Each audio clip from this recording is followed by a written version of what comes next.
ಸರ್ಕಾರಿ ಶಾಲೆಯಲ್ಲಿ ಘನಘೋರ ದುರಂತ ಆಗಿದೆ. ಶಾಲಾ ಮಕ್ಕಳ ಮೇಲೆ ಕುಸಿದಿದೆ ಸಜ್ಜ. ಅವಘಡದಲ್ಲಿ 3 ಮಕ್ಕಳಿಗೆ ಗಂಭೀರ ಗಾಯ ಆಗಿದೆ. ಇದು ದೇವನಹಳ್ಳಿ ಪಟ್ಟಣದ ಕೋಟೆ ಬೀದಿಯಲ್ಲಾಗಿರುವಂತಹ ಅವಘಡ.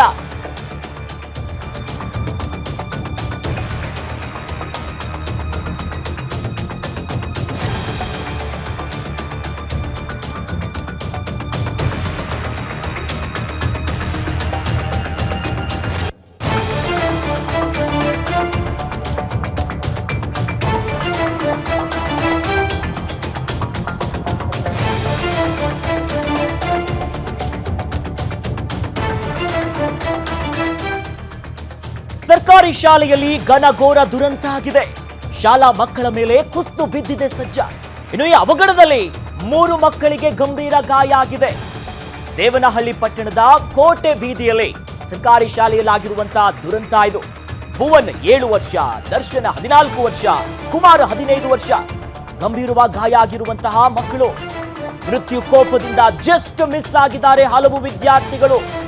ಅವಘಡದ ನಂತರ ಮಕ್ಕಳನ್ನ ಹತ್ತಿರದಲ್ಲೇ ಇದ್ದಂತಹ ಸರ್ಕಾರಿ ಆಸ್ಪತ್ರೆಗೆ ಅಲ್ಲಿರೋರೆಲ್ಲರೂ ಕೂಡ ರವಾನೆ ಮಾಡಿದ್ದಾರೆ. ನೋಡಿ ಏನಾಗಿದೆ ನೋಡಿ, ಘನಘೋರ ದುರಂತ. ಯಾರು ಹೊಣೆ ಹೊತ್ಕೊಂತಾರೆ ಈಗ? ಮಕ್ಕಳ ಮೇಲೆ ಬಿದ್ದಿದೆ, ಜಸ್ಟ್ ಮಿಸ್ ಅಂತೆ. ಹೆಚ್ಚು ಕಡಿಮೆ ಆಗಿದ್ರೆ ಅನೇಕರಿಗೆ ಮಹಾ ದುರಂತ ಆಗ್ತಿತ್ತು. ದೃಶ್ಯದಲ್ಲಿ ನಾವು ಗಮನಿಸ್ತಾ ಇದೀವಿ ನೋಡಿ. ಮಕ್ಕಳು ಶಾಲೆಯಲ್ಲಿ ಆಟ ಆಡ್ತಿರ್ತಾರೆ, ಓಡಾಡ್ತಿರ್ತಾರೆ. ಆ ಸಂದರ್ಭದಲ್ಲಿ ಕುಸಿದು ಬಿದ್ದಿರೋದು. ಸ್ವಲ್ಪ ಹೆಚ್ಚು ಕಡಿಮೆ ಆಗಿದ್ರು ದೊಡ್ಡ ಮಕ್ಕಳಿಗೆ, ಅಲ್ಲಿರುವಂತ ಎಲ್ಲ ಮಕ್ಕಳಿಗೂ ಕೂಡ ಒಂದು ದೊಡ್ಡ ದುರಂತ ಆಗಿರೋದು. ಬಟ್ ದೇವರು ದೊಡ್ಡವನು ಏನೂ ಆಗಿಲ್ಲ. ಬಟ್ 3 ಮಕ್ಕಳಿಗೆ ಗಂಭೀರವಾದಂತಹ ಗಾಯ ಆಗಿದೆ.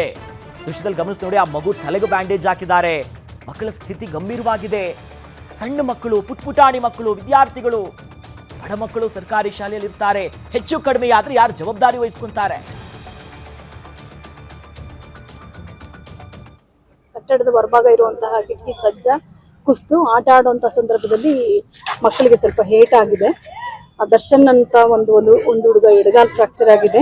ಭುವನ್ ಅಂತ ಹೇಳ್ಬಿಟ್ಟು ಆ ಹುಡುಗಂದು ತಲೆಗೆ ಸ್ವಲ್ಪ ಹೇಟ್ ಆಗಿದೆ. ಕುಮಾರ್ ಅನ್ನೋನು ಆ ಹುಡುಗ ಕೂಡ ಕಾಲು ಸ್ವೆಲ್ಲಿಂಗ್ ಬಂದಿದೆ. 2 ಮಕ್ಕಳನ್ನ ಆಕಾಶ್ ಇದು ಹಾಸ್ಪಿಟ್ಲಿಗೆ ಕಳಿಸಿದೀವಿ.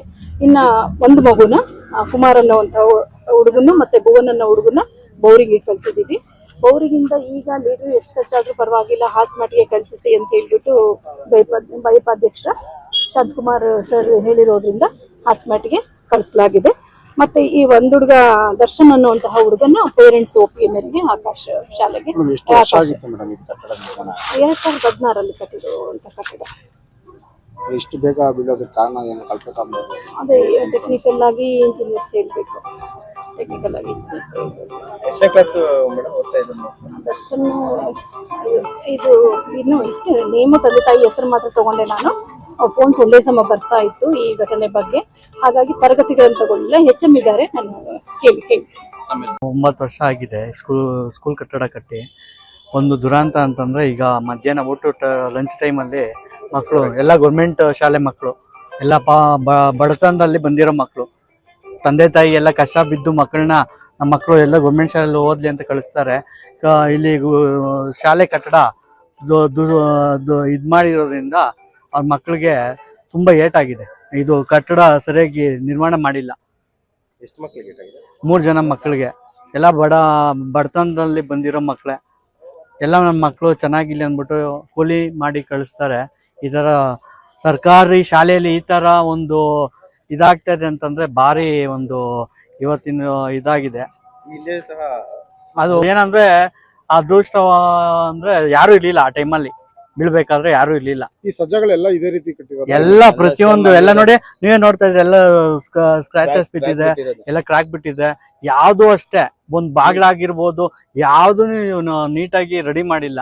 ಯಾವಾಗ ಬೀಳುತ್ತೋ. ನನ್ನ ಹೆಸರು ನಾಗೇಂದ್ರ ಬಾಬು ಅಂತ, ನಾವು ಕೋಟೆಯಲ್ಲೇ ಇರೋದು. ನಾವು ಇದೇ. ಇನ್ನು ಈ ಘಟನೆ ವಿಚಾರವಾಗಿ ನಮ್ಮ ದೇವನಹಳ್ಳಿಯ ಪ್ರತಿನಿಧಿ ಮಹೇಶ್ ಪ್ರತ್ಯಕ್ಷ ವರದಿಯನ್ನ ಕೊಟ್ಟಿದ್ದಾರೆ. ಬನ್ನಿ ನೋಡೋಣ. ಇವತ್ತು ಸರ್ಕಾರಿ ಶಾಲೆಯಲ್ಲಿ ಭಾರಿ ಅವಘಡ ಆಗಿರುವಂತದ್ದು. ಅಂದ್ರೆ ಈಗ ನಾವು ಇರುವಂತದ್ದು ಬೆಂಗಳೂರು ಗ್ರಾಮಾಂತರ ಜಿಲ್ಲೆ ದೇವನಹಳ್ಳಿ ಪಟ್ಟಣದಲ್ಲಿರುವಂತ ಕೋಟೆ ಬೀದಿಯಲ್ಲಿ ಏನಿದೆ ಬಾಲಕರ ಸರ್ಕಾರಿ ಶಾಲೆ ಏನಿದೆ, ಆ ಶಾಲೆ ಕಟ್ಟಡ ಬಳಿ ನಾವಿದ್ದೀವಿ.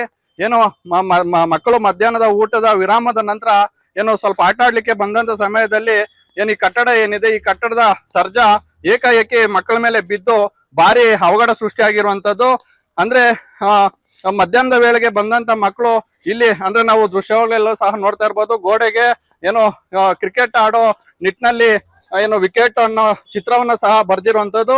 ಅಂದ್ರೆ ಇಲ್ಲಿ ನಿಂತ್ಕೊಂಡು ಏನು ಕ್ರಿಕೆಟ್ ಆಡೋ ಸಮಯದಲ್ಲಿ ಮತ್ತೆ ಇತರೆ ಹುಡುಗರು ಸಹ ಆಟ ಆಡೋ ಸಮಯದಲ್ಲಿ ಏನು ಏಕಾಏಕಿ ಬಂದು ಕೂಚ ಅವ್ರ ಮೇಲೆ ಬಿದ್ದಿರುವಂತದ್ದು. ಈ ನಿಟ್ಟಿನಲ್ಲಿ ಸುಮಾರು ಈ ಶಾಲೆಗೆ ಸಂಬಂಧಪಟ್ಟಂತೆ 3 ಮಕ್ಕಳು ಸಹ ಈಗ ಏನು ತುಂಬಾ ಗಂಭೀರವಾದಂತಹ ಏನು ಗಾಯಗಳಿಂದ ಏನು ಆಸ್ಪತ್ರೆಗೆ ಸೇರಿರುವಂತದ್ದು. ಸ್ಥಳೀಯ ಸರ್ಕಾರಿ ಆಸ್ಪತ್ರೆಗೆ ಸೇರಿಸಿದ್ರು ಸಹ ಅಲ್ಲಿ ಹೆಚ್ಚಿನ ಚಿಕಿತ್ಸೆಗಾಗಿ ಏನು 3 ಮಕ್ಕಳನ್ನ ಈಗ ಬೆಂಗಳೂರಿಗೆ ಸ್ಥಳಾಂತರ ಮಾಡಿರುವಂತದ್ದು. ಈ ನಿಟ್ಟಿನಲ್ಲಿ ಏನು ಈ ಕಟ್ಟಡ 2016ರಲ್ಲಿ ಏನು ಉದ್ಘಾಟನೆ ಆಗಿದೆ. ಏನು ಕೃಷ್ಣ ಬೈರೇಗೌಡರು ಸಹ ಈ ಕಟ್ಟಡವನ್ನು ಉದ್ಘಾಟನೆ ಮಾಡ್ಲಿಕ್ಕೆ ಬಂದಿದ್ರು ಅನ್ನೋ ಮಾತು ಸಹ ಕೇಳಿ ಬರ್ತಾ ಇರುವಂತದ್ದು. ಮತ್ತೆ ಈ ಕಟ್ಟಡ ಸಹ ಯಾವುದೇ ರೀತಿಯಾದಂತ ವೈಜ್ಞಾನಿಕವಾಗಿ ಕಟ್ಟಡ ನಿರ್ಮಾಣ ಆಗಿಲ್ಲ ಅಂತೇಳಿ ಇಲ್ಲಿನ ಸ್ಥಳೀಯರು ಸಹ ಹೇಳ್ತಾ ಇರುವಂತದ್ದು. ಈಗ ಸುಮಾರು ನೋಡಿ ಇಲ್ಲಿ ದೃಶ್ಯಗಳಲ್ಲೂ ಸಹ ನೋಡ್ತಾ ಇರ್ಬೋದು, ಕಟ್ಟಿ ಕೇವಲ 9 ವರ್ಷಗಳು ಸಹ ಆಗಿದೆ. ಆಗ್ಲೇ ಈ ತರ ಬಿರುಕು ಬಿದ್ದಿರುವಂತದ್ದನ್ನ ಸಹ ನಾವು ದೃಶ್ಯಗಳಲ್ಲಿ ಸಹ ನೋಡ್ತಾ ಇರುವಂತದ್ದು. ಈ ನಿಟ್ಟಿನಲ್ಲಿ ಏನು ಯಾವುದೇ ರೀತಿಯಾದಂತಹ ಸೂಕ್ತ ಕ್ರಮಗಳನ್ನ ಕೈಗೊಳ್ಳದೆ ಈ ಕಟ್ಟಡ ನಿರ್ಮಾಣ ಮಾಡಲಾಗಿದೆ. ಹಾಗಾಗಿ ಈಗ ಏಕಾಏಕಿ ಬಿದ್ದು 3 ಮಕ್ಕಳ ಏನು ಪ್ರಾಣಕ್ಕೆ ಹಾನಿ ಆಗೋ ರೀತಿಯಲ್ಲಿ ಅವಘಡ ನಡೆದಿರುವಂತದ್ದು ಅಂತೇಳಿ ಇಲ್ಲಿನ ಸ್ಥಳೀಯರು ಸಹ ಹೇಳ್ತಾ ಇರುವಂತದ್ದು. ಈ ನಿಟ್ಟಿನಲ್ಲಿ ಸಂಬಂಧಪಟ್ಟ ಅಧಿಕಾರಿಗಳು ಈಗ ಈ ಘಟನೆ ಬಗ್ಗೆ ಕ್ರಮ ವಹಿಸ್ತಾರ ಅನ್ನೋದನ್ನ ಇನ್ನಷ್ಟೇ ಕಾದ್ ನೋಡ್ಬೇಕಾಗಿರುವಂತದ್ದು. ಕ್ಯಾಮ್ರಾ ಪರ್ಸನ್ ರಮೇಶ್ ಜೊತೆ Mahesh BM, guarantee news, Devanahalli.